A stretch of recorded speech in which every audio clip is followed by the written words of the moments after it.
আসসালামু আলাইকুম। সবার জন্য এটি দুঃসংবাদ। মহাখালী পেট্রোল পাম্পে ভয়াবহ আগুন লেগেছে। সবাই দয়া করুন, কারো যেন যানমালের ক্ষতি না হয় এবং দ্রুত যেন আগুন নিয়ন্ত্রণে চলে আসতে পারে। দেখুন কিভাবে ভয়ঙ্করভাবে আগুন ছড়িয়ে পড়েছে। আল্লাহ জানে কার কত ক্ষতি হলো। তো দোয়া করতে থাকি অল্প ক্ষতির উপর দিয়ে জেনে যায়, কারো চানের উপর দিয়ে জেনে না যায়। আসুন সবাই সে দোয়া করি।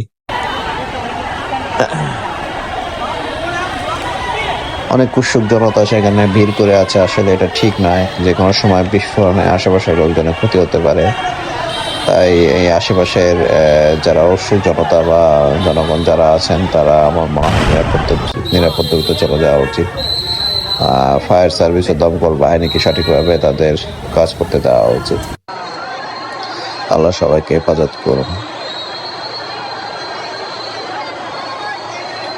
জানি না আশেপাশের বিল্ডিং গুলা যারা বাস করে তাদের কি অবস্থা, তাদের নিরাপদ দূরত্বে সরে যাওয়া উচিত।